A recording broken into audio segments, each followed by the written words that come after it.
Добар ден, ново издание на Автомагазин и нови возбудувања од светот на четирите тркала. Денеска на тест го имаме BMW 220 Grand Coupe, но пред да ви ги пренесеме нашите импресии од него, ве поканувам да ги видите флеш-вестите.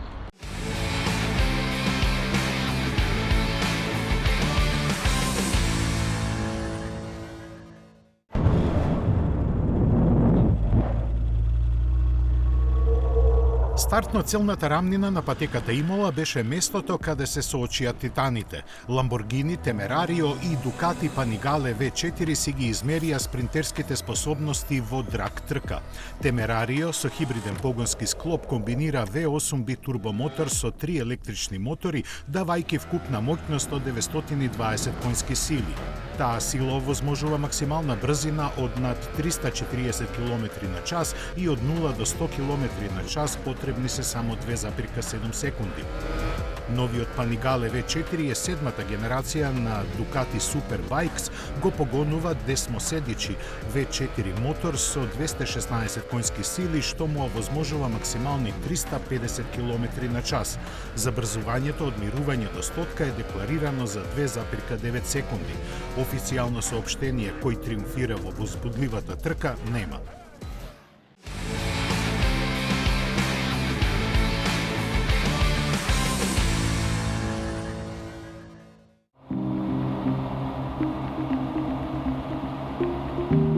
Порше повторно го одложува лансирањето на електричниот 718 за најмалку една година.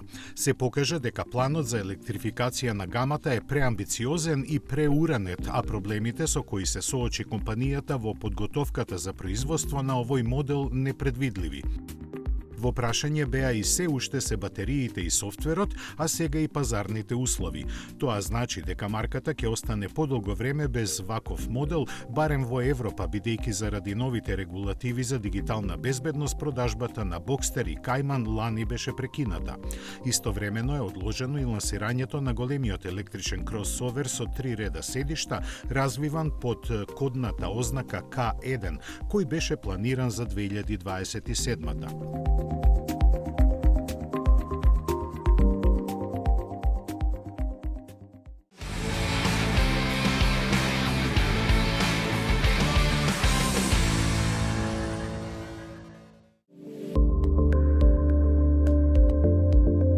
Volvo го враќа XC70, но тој нема да биде она што го знаеме. Моделот сега е базиран на истата архитектура што ја има Lincoln Co 07 и 08 и ќе биде, како што велат швеѓаните, плагин хибрид со продолжена автономија. За жал, неговите можности ќе можат да ги запознаат само кинезите. Никакви планови за настап на други пазари не се споменуваат. Дизајнерски е изведен во сличен стил како поголемиот ES90, а неговите креатори останаа воздржани со објаснувањето на техничките детали. Од сродноста со кинеските модели, сега може да се заклучи дека ќе има 1,5 литарски бензински агрегат, но не е јасно дали тој ќе го движи возилото или само ќе произведува струја за електромоторите.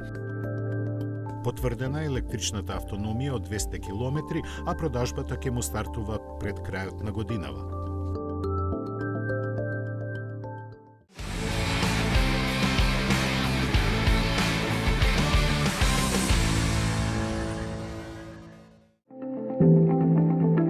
После скоро цела деценија, Volkswagen ќе се врати на нормално означување на сите своји возила. Компанијата постепено ќе го исфрла од употреба ID префиксот, со што идните електрични модели ќе добијат традиционални имиња. Планот е од 2026 да се започне со напуштање на алфанумеричките ознаки, каде буквите ID се кратенка од интелигентен дизајн, а бројката ја дефинира големината на возилото. Причината е јасна. Веќе нема потреба од посебно издвојување на електричните возила од гамата, а со добивањето по препознатливи имиња, тие маркетиншки полесно ќе се пласираат меѓу купувачите. Семејството ID започна да се создава во 2016 година, кога на Парискиот салон на автомобилите беше представен концепт на идно електрично возило со таа ознака, од кој подоцна се изроди ID3. Во меѓувреме, гамата се прошири на 7 модели, од кои без бројки во ознаката се само доставниот Buzz и кинескиот Unix, кај нас пласиран како Cupra Tavascan. Според планската шема, први што можеби ќе добијат нови имиња ќе бидат веќе долго најавуваните Volkswagen ID1 и ID2. Сличен потек веќе најави и Mercedes со укинување на посебните EQ ознаки за своите електрични модели.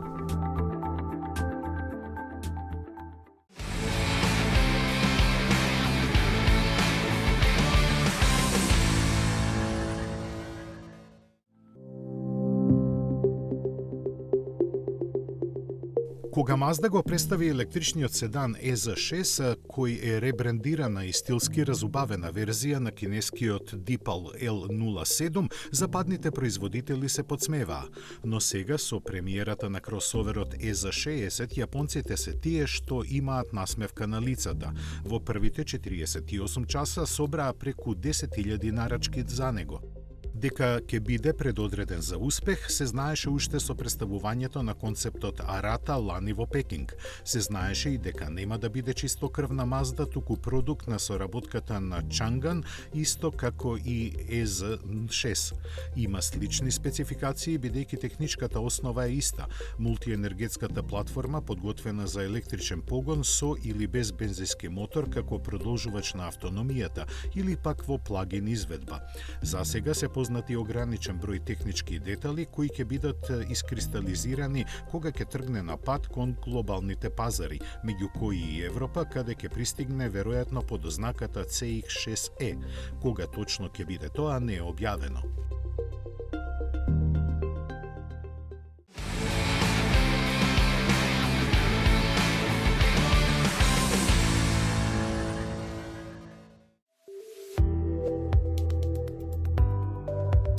Иако преговорите за спојување на Nissan и Honda пропаднаа, двете автомобилски велесили не престанаа да соработуваат. Темите се од порано познати, но една се крие од очите и ушите на јавноста. Можноста нивните водечки спортски автомобили NSX и GT-R да имаат заеднички гени. И двата направени со филигранска прецизност и инженерско совршенство, тие, иако се различен карактер, имаат идентична задача – да воодушеват секого. Затоа и не треба да биде изненадување ако делат некои механички нешта, посебно платформата. Дека тоа може да се случи се разбра од американската филијала на Nissan, чиј претседател, потврдувајќи го враќањето на суперавтомобилот, искажа оптимизам по тоа прашање. Секако многу опции се отворени, но едно ќе биде сигурно – идните NSX и GT-R ќе бидат електрични.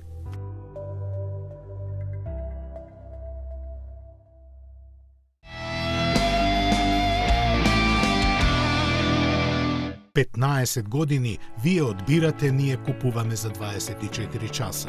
15 години над 10.000 клиенти. 15 години општествено одговорна компанија. 15 години доверба. 15 години лидери на пазарот. Финансираме патнички возила, комерцијални возила, камиони, пловни објекти, опрема и машини за вашиот бизнис. Во потрага сте по совршен автомобил? Со Chery добивате повеќе. Закажите издвозење на chery.mk.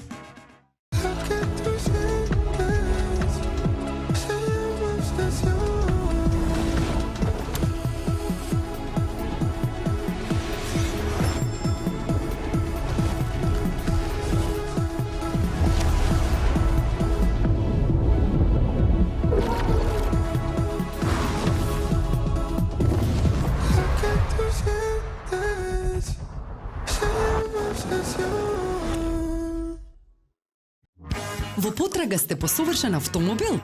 Со Chery добивате повеќе. Закажите издвозење на chery.mk.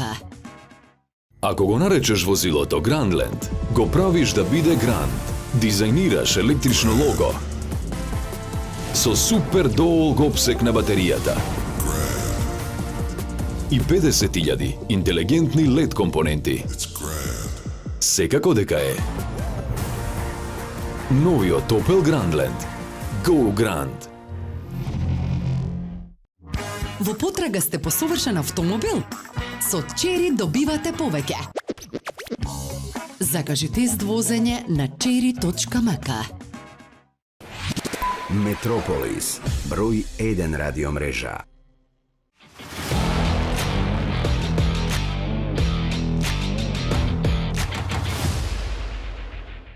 Mitsubishi одамна нема оригинален модел. Тој се подпира на Рено, од кого добива се.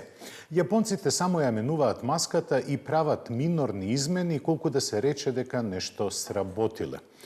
Таков е и четвртиот европски модел базиран на Сеник и Тек. На истите постулати лежи премиум марката на Citroen. Досега DS го обнови компактниот DS4, но покрај освежувањето му дава и нова ознака број 4. Ниту Opel не седи со скрстени раце. Марката од Русселскајм се повикува на историјата и во игра ја враќа ознаката GSE како суббренд за електрични возила.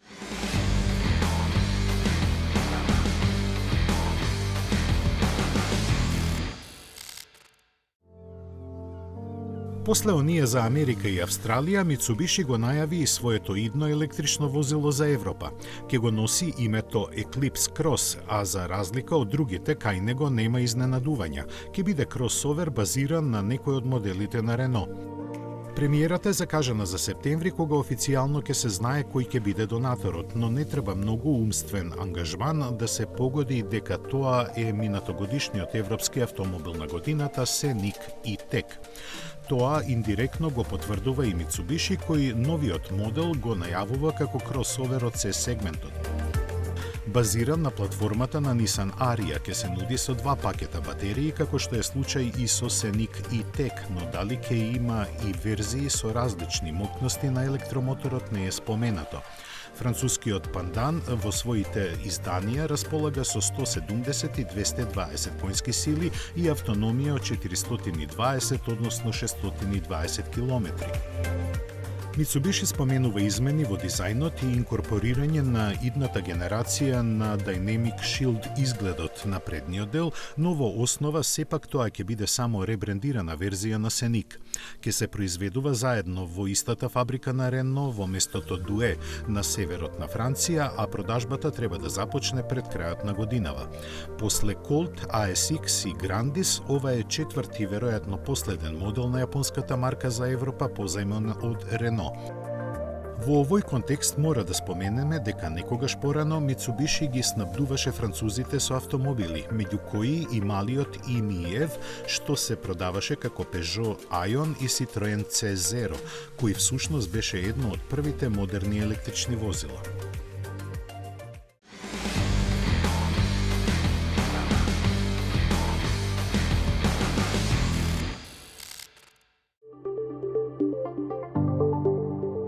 Премиум филијалата на Citroen го обнови DS4, кој согласно новата номенклатура на марката во преостанатиот дел од својот животен век ќе има и нова ознака број 4. Зафатите се темелени и се базирани на дизајнот на водечкиот модел број 8 и можностите што ги дава семејната EMP2 платформа на Stellantis, која дебитираше во 2021-та токму кај DS4. Тој сега со својот авангарден дух, посветен на совршенството и со стилот на прво место, представува значително отстапување од претходникот во правец на вистинско премиум чувство. Предниот дел е потполно нов со пониска маска, впечатлив светлосен потпис и истакнат браник со визуелно проширен долен всисник за воздух. Назад се видливи нови контрастни детали, но во основа и немаше потреба многу што да се менува. Слична филозофија е применета и во внатрешноста внатрешноста која благо е префинета. Затоа пак под кожата има радикални измени. Моделот за прв пат се нуди и во целосно електрична верзија. Со ознака на e-Tense таа располага со 213 конски сили и има автономија од 450 км, а батериите може да се полнат со моќност од 120 кW. Плагин хибридот кој ги задржа своите 225 конски сили само на струја сега може да помине 81 км. Традиционалните купувачи ќе се задоволат со обичниот хибрид кој има 145 конски сили, а дизел мотори не се споменуваат.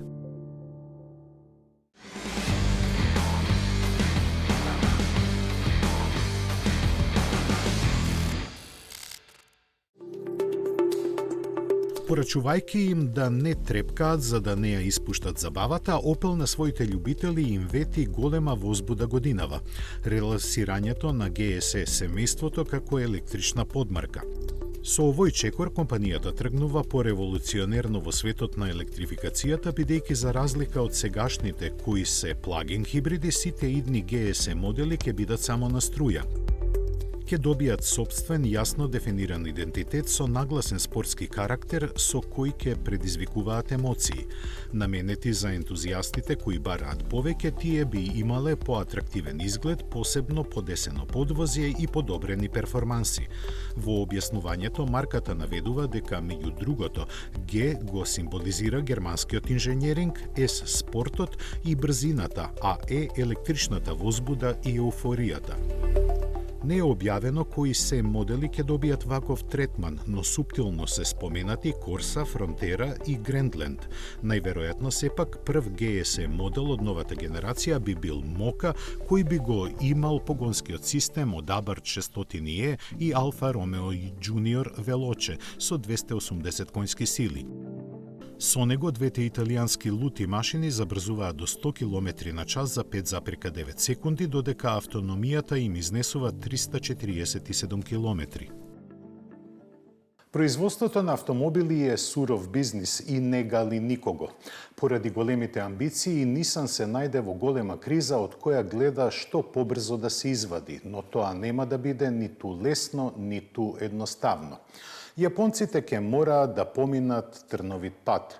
Ништо подобро не му се пишува ниту на престижниот Јагуар, менувајќи го темелно својот идентитет во име на новата електрична иднина. Компанијата привлече лавина негативни коментари и сега мора да си го преиспита својот став доколку сака да преживее.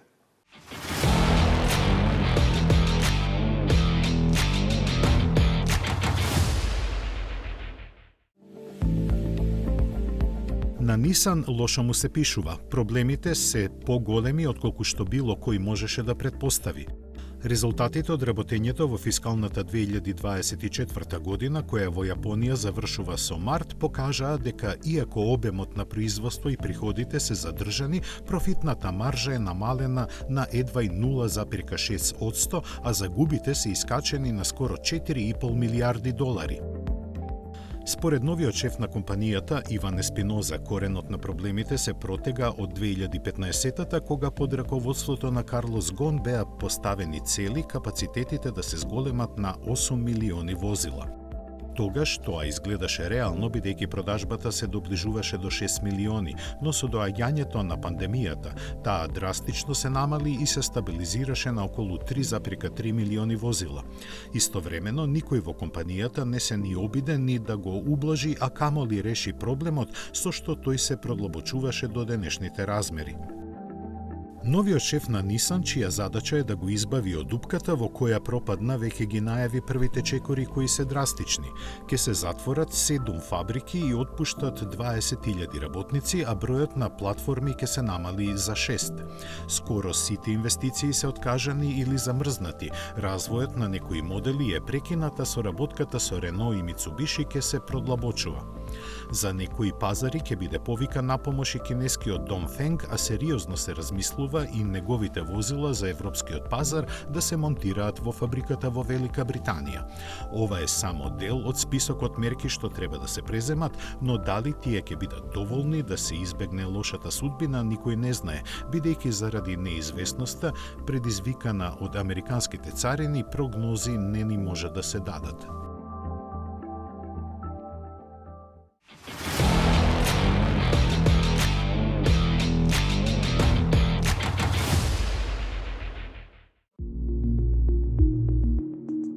Ке заглавили Јагуар меѓу сонот и јавето, застранувајќи од патот кон иднината. Користејќи ја принудната пауза за трансформација на технологиите, компанијата истапи со темелно ребрендирање кое ја шокираше јавноста. Имаше доста реакции, во поголем дел негативни. Дури дотолку што еден угледен британски политичар изјави дека за тоа компанијата заслужува да отиде во банкрот. Челниците на Јагуар тврдеа дека со ваквата кампања ќе привлечат нови купувачи, свесни за ризикот да ја загубат постоечката клиентела. Во меѓувреме, тестирањата на новиот електричен модел се во полн ек, а договорот со агенцијата што им го осмисли сето тоа е раскинат. Кој ќе биде следниот потек, тешко е да се предвиди. Можеби агенцијата си ја заврши својата задача да ја поларизира јавноста за да дигне повеќе прашина пред вистинскиот настап, а можеби и британците сватија колкава емотивна поврзаност имаат луѓето со марката каква што е Јагуар. Представувањето на серискиот модел, кој ќе произлезе од концептот Type 00, е планирано за крајот на оваа или почетокот на идната година. Според прелиминарните податоци, тој ќе биде долг преку 5 метри и ќе има електрична архитектура од 800 волти. Се очекува да понуди до 1000 конјски сили и автономија од 770 км по цена од најмалку 120.000 фунти.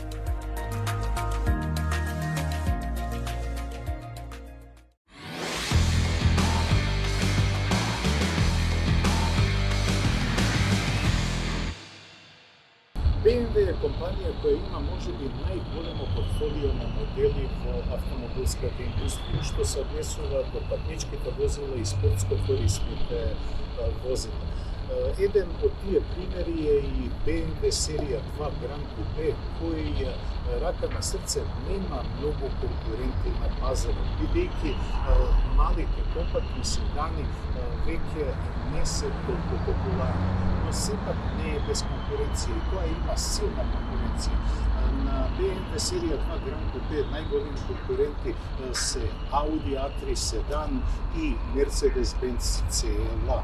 Серија 2 Grand Coupe е технолошки близнак со серија 1, па затоа и на предницата се гледа дека нема многу измени во однос на серија 1, но Grand Coupe е оправдано наречен Grand Coupe, бидејќи контурата му е купеовска, иако има издаден гебек.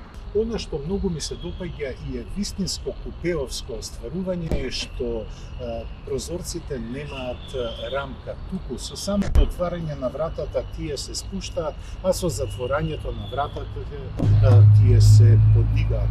Така е случај и со задните прозорци. Она што го одделува од серија 1, тоа е задниот дел кој е доста секси направен. Погледнете само, штоповите и долниот дел од автомобилот се динамично изведени, а овој дискретен спойлер што е ставен на поклопецот на багажникот дава чувство дека се работи за вистинско купе. Компромисот на простор на купеовската каросерија се чувствува на задната клупа. Далеко од тоа дека нема доволно простор за седење или пак за колениците, но проблем е просторот за главите. Овака јас како што седам и веќе го допирам табацирот на покривот со мојата глава. Но затоа на предните седишта се седи извонредно. Овој модел е опремен со М-пакетна опременост, што значи дека има спортски обликувани седишта, но воедно тие се и анатомски и многу удобни. Испред возачот се пружа типична BMW-овска панорама. Имаме два обединети монитори. Едниот е 10,3 инчен, додека оној за инфотеймент, односно за системот за забава е од 10,7 инчи. Графиката е јасна, многу добро прегледна, лесно се менуваат менијата на инструмент таблата, но затоа менијата што се за инфозабава и информирање се малку неинтуитивни и не би ви препорачал да се играте со нив додека се возите. Инаку, материјалите кои се вградени во овој автомобил се извонредни. Имаме комбинација на алкантара со еко кожа, а на предницата се гледаат трите бои кои се препознатливи за М-пакетите. Воопшто, атмосферата и ергономијата во внатрешноста се на високо ниво, но да видиме како се однесува BMW 220 Grand Coupe во возење. Серија 2 Gran Turismo е технолошки близнак со серија 1, но поради доста дотерувања многу поинаку се однесува на пат. Кога се вози во свиоци, тој изразува една спортска нота која е извонредно допадлива. Тој кажува дека е вистински BMW. Иако има трицилиндерски мотор, тој се однесува многу зрело. Неговите 170 конски сили добиени со помош на благиот хибриден систем пружаат линеарни перформанси и секогаш ви даваат самодоверба во ситуации на претекнување или на подинамично возење. Сетапот на подвозието е спортски, но далеку од тоа дека не е удобен. Да, моторот е трицилиндерски, но има одлична перформанса. 7,9 секунди забрзување од мирување до 100 км на час и максимална брзина над 200 км на час е она што секого би го задоволила. Добро, не би ги задоволила луѓето кои имаат извонредни апетити за силни мотори и силни перформанси, но сите останати нема да се почувствуваат инфериорно во возењето. На пат на свиоци доаѓаат до израз извонредно прецизното управување, но и подесената суспензија која суверено ја господари каросеријата и тркалата се разбира. При нагли маневри, ерето сега што ја избегнав желката, многу лесно се адаптира возилото на сите оптоварувања. Серијата 2, како и низиниот брат серија 1, имаат пренос на силата на предните тркала. Тоа дава еден поинаков филинг за разлика од останатите BMW модели. Оно што BMW серија 2 Gran Coupe го дава, тоа е извонредна удобност. Иако е опремена во М-пакет на опременост кој е многу скап, тој нуди многу удобства. Пред се седиштата кои се извонредни, тие имаат спортска форма, но на подолги релации воопшто не ве заморуваат. Напротив, тие придонесуваат да се чувствувате релаксирано за да управувачот. Целиот сетап на возилото е извонредно комфорен, но кога треба се буди неговиот близнак, а тоа е спортските перформанси перформанси кои може да ги пружи и спортското чувство кое го добивате во возење на свијалци. Инаку, на отворен пат многу мирно се однесува и менувачот и моторот. Но сепак во внатрешноста на кабината е извонредно тивко, како да возите автомобил од многу повисока класа. Да се вози ваков автомобил значи многу пари.